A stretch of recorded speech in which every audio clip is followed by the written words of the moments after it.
Part 1. 1. You are going to hear a conversation between an agent and a client. First, you have some time to look at questions 1 to 6.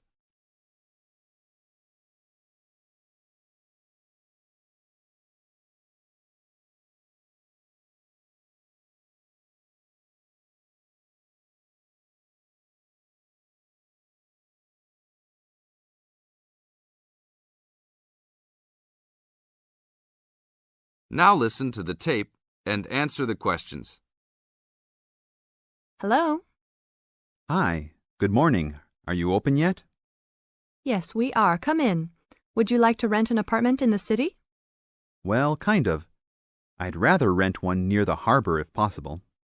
Oh, okay. Do you like the water? Yes, I do, but I actually repair sailboats for a living, so I'd like to be close to work. That's understandable. We all want to live close to work. Well, I think I have something near there. How many rooms would you like? Just one. I'm alone. But I would like to have an extra room for my dog. So you'd like 2 rooms and an apartment that accepts animals. Here's one. It's 1 block up from the harbor and renting for $445. How's that? That's perfect. Just what I was hoping to pay. What floor is it on? Floor? Oh, it's on the 12th floor.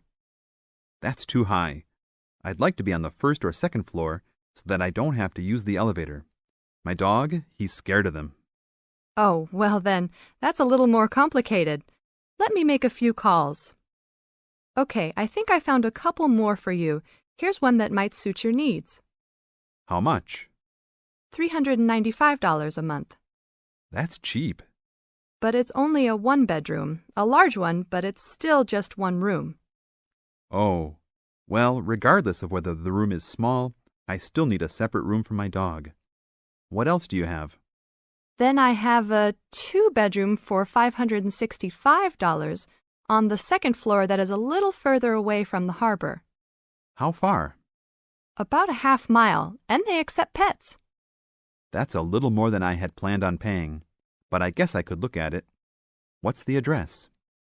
224 Williams Avenue, Harbor Square. 224 Williams Avenue. Got it.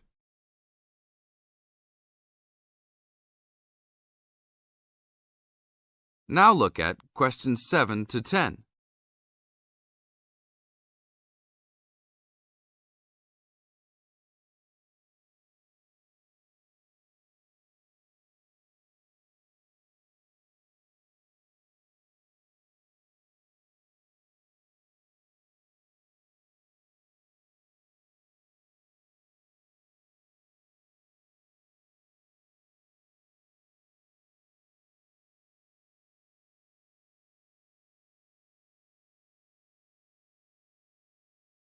As the talk continues, answer questions 7 to 10.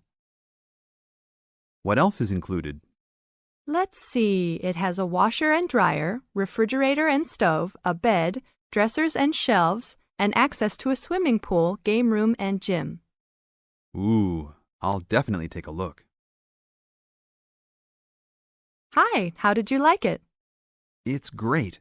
I love the amenities, but the bed and furniture are awfully dirty. Can they replace those before I move in? Sure, that shouldn't be a problem. Anything else?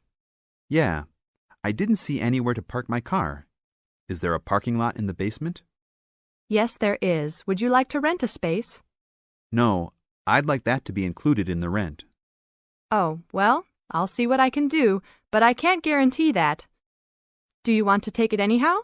If those 2 issues were solved, I would love to take it. That is the end of Part 1. You now have half a minute to check your answers.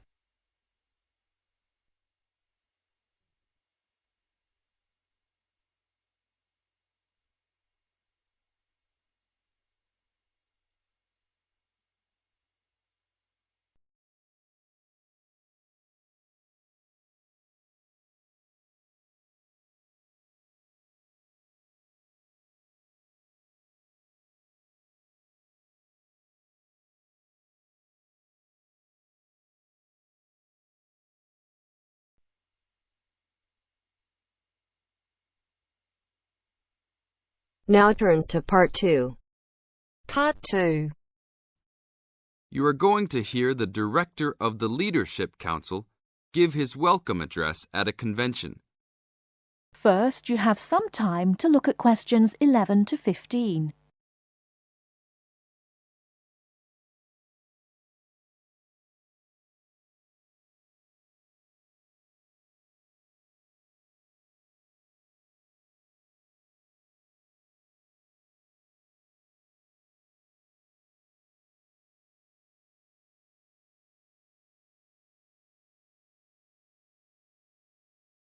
Now, listen carefully and answer questions 11 to 15.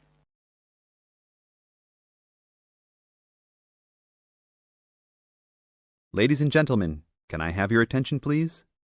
Please find your seats. Snacks will be available all day long. Thank you. Allow me to first introduce myself. I am Joe Steinke, Director of the Leadership Council. On behalf of the Organizing Committee for the 8th Annual Leadership Conference, I welcome you all to San Dimas, California, for a special session on postmodern solutions. We have people attending from as far away as Toronto, New York, and even the Bahamas. Frankly, I wish we had gone to you there. But we're very glad you're all here. Let me say further that this will be our largest conference yet. Registrations have far surpassed our expectations. For the first 3 days, we will be hosting more than 325 participants for lectures and workshops. Another 100 will be joining us for our final 2 days and culminating session on Friday evening. We also have a larger selection of seminars than ever, a total of 32. Because we know that you all will want to attend a few special sessions, we will repeat key seminars each day. So there will actually be 38 sessions. I'm sure you will all be pleased with the content and the quality of speakers.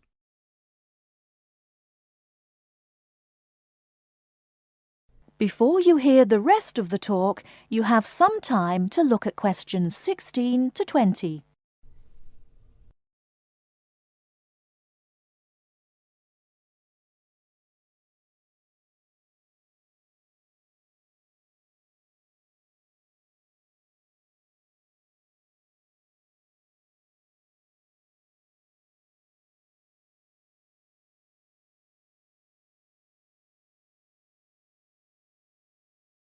Now listen and answer questions 16 to 20.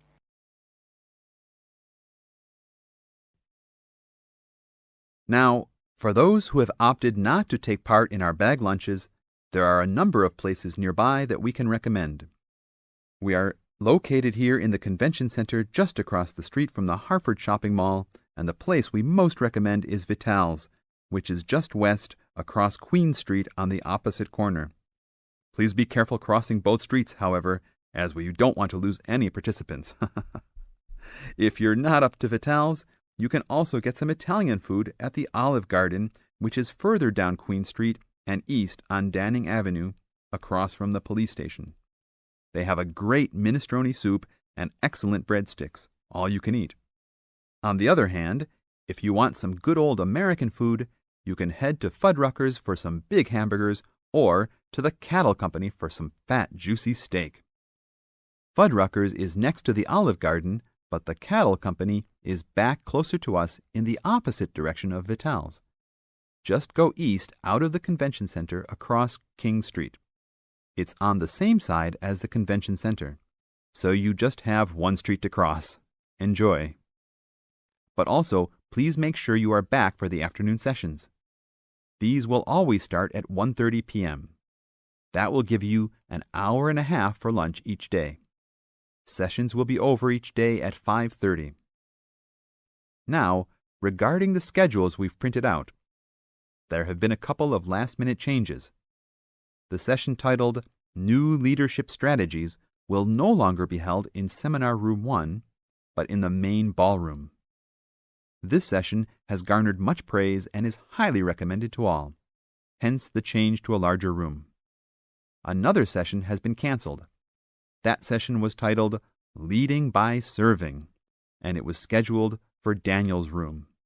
The speaker for that session, Dr. Mark Green, had to return home for some urgent health situation.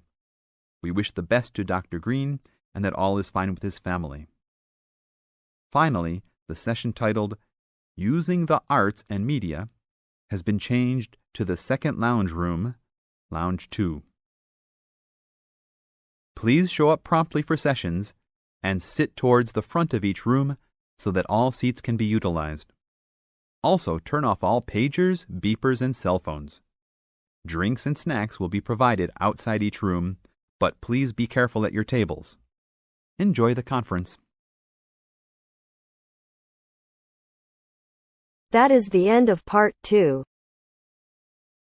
You now have half a minute to check your answers.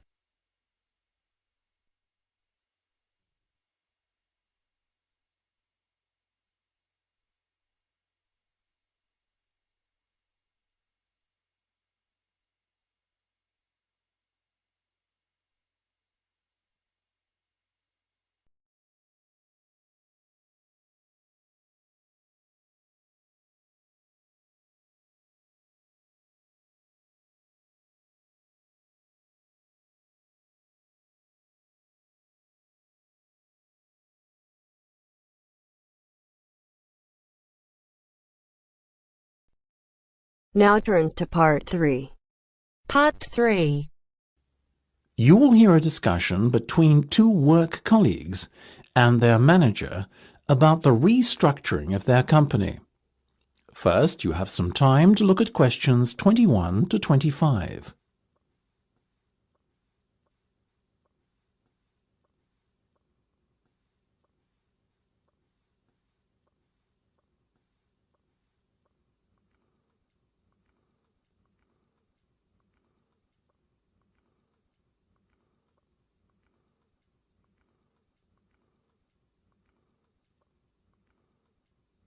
Now listen carefully and answer questions 21 to 25. Come in, both of you. I believe you wanted to talk to me about something, is that right? Yes. Basically, all the staff are concerned about what the restructuring of the company is going to mean for them. None more so than myself and Nam, as we are the newest members. Oh, as I said to all staff at the meeting last week, there's no cause for concern. There will be no compulsory redundancies. All redundancies will be on a voluntary basis.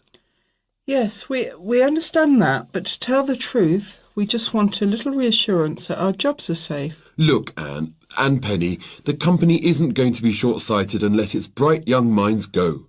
Besides, we've already met our target for the number of voluntary redundancies we want to secure. In fact, there's a waiting list. You know as well as I do that the age profile of staff at this company needs to come down. A lot of our employees are close to retirement age and are just going through the motions until they can take their pensions. That's why we decided on this redundancy initiative. We want to encourage those that would be happy to leave to do so and employ younger, more motivated staff.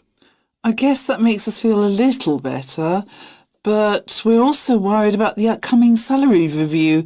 What will it mean for us?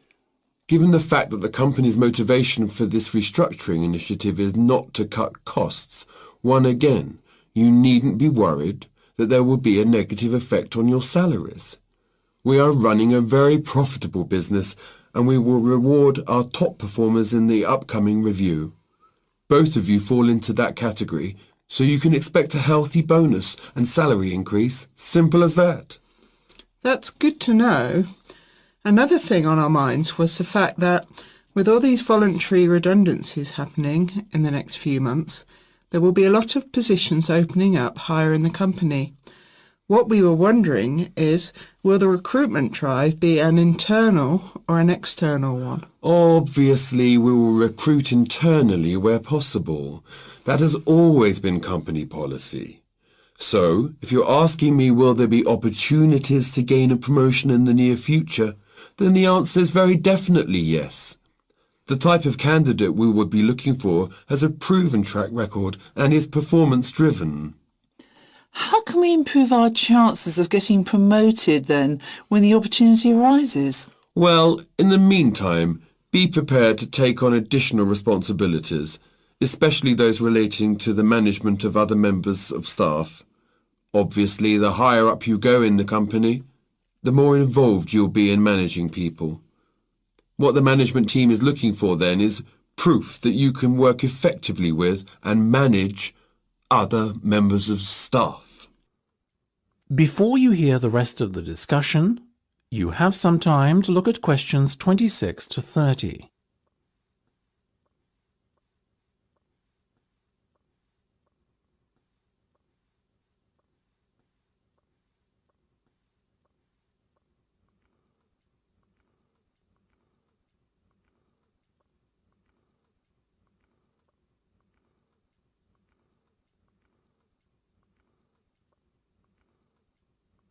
Now listen and answer questions 26 to 30. One more thing. Go on. This project you've given us to manage, is it a test of our abilities? I guess you could say it is a test of sorts, but look at it more as a chance for you to prove yourselves. Actually, now that I have you both here in private, can we talk about that a bit? Of course. OK, Penny, let's start with you. Has the timescale been agreed yet? Yes. You said we have a total of 8 weeks to bring the product to launch. So we've decided to allocate 3 weeks at the beginning to product research and prototype testing. Very good. Then after that, we are going to spend a further 3 weeks formulating our marketing strategy and doing some research and testing on a sample of the target market itself to get some feedback. And presumably the last 2 weeks will be devoted to the launch? Exactly. Now, let's talk estimated costs. Well, you've given us a total budget of £100,000. Of that, we're allocating 50% to product development and testing, a further 25% to marketing, and £25,000 will be spent on the launch. Penny, give me a breakdown of the launch costs, would you? Sure. £10,000 will be spent on hiring and decorating the venue. £10,000 will be spent on promotional work, and the remaining money will be used to pay for catering and administrative costs. I'm very happy with that, to be honest. As I said, you guys should stop worrying. You're doing a fantastic job, so keep it up.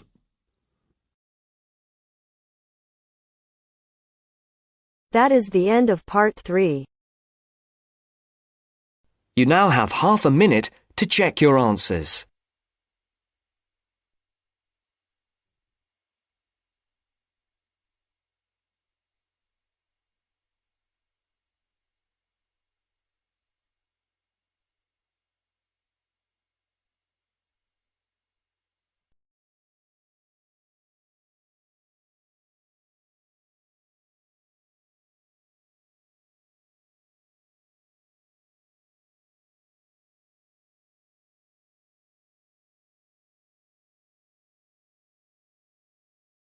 Now turns to part 4.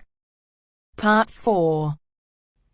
You'll hear a teacher talking about several British art galleries. First, you have some time to look at questions 31 to 33.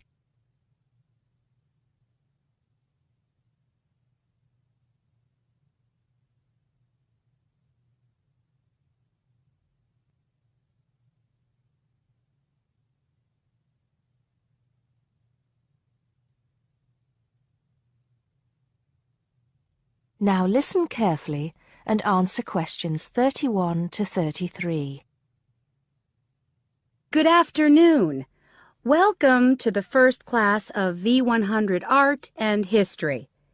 The objectives of the course, as you will have seen if you've taken a look at the syllabus, include familiarizing yourselves with the vocabulary and language of art, learning about the basic elements of art and design, and finally, discussing historical periods as they pertain to art.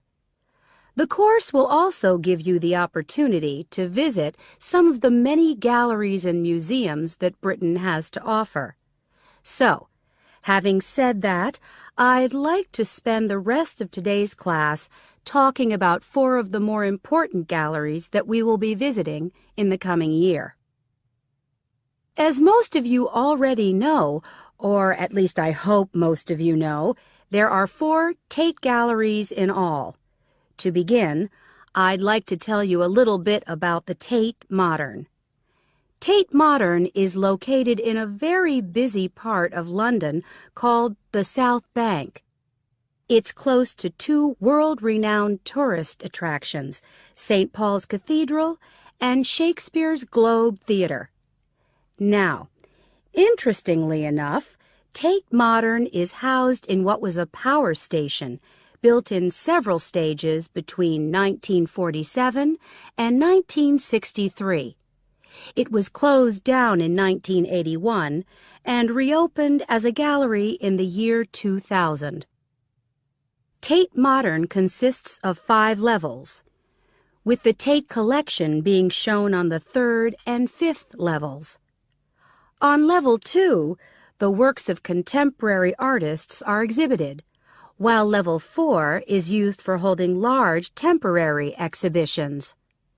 Since this museum opened, it has become a popular spot for both Londoners and tourists alike. And believe it or not, it doesn't cost anything to get in to see the collection displays. Before you hear the rest of the talk, you have some time to look at questions 34 to 40.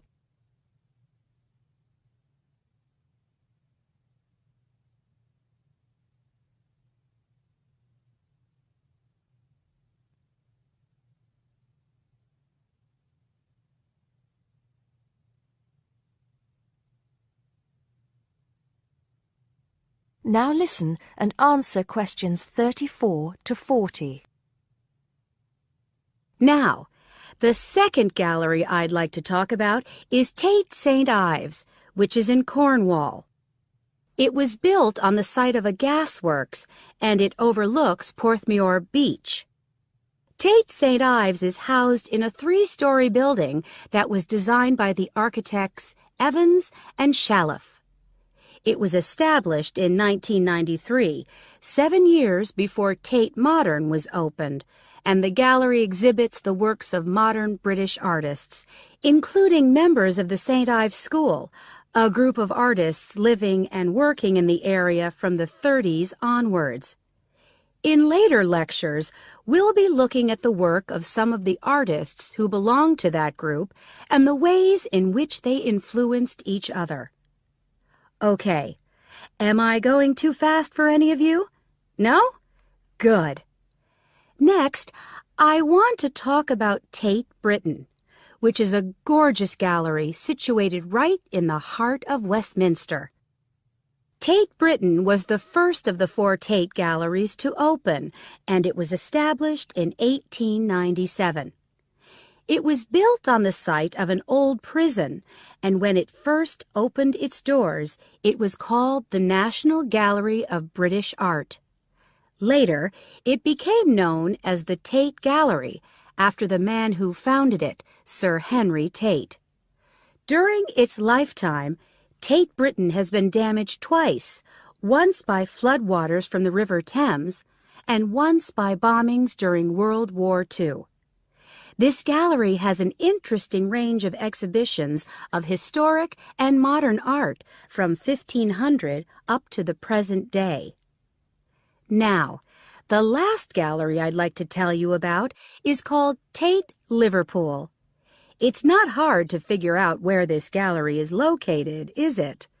It was opened in 1988 to exhibit displays from the Tate collection, and it also has a program of temporary exhibitions.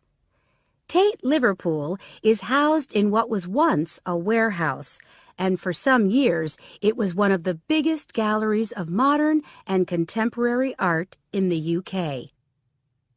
Well, that's a brief overview of just a few of the galleries we'll be visiting. I'd like now to look in a little more detail at what you can expect to see in each of these galleries, starting with Tate Britain. That is the end of part 4. You now have half a minute to check your answers.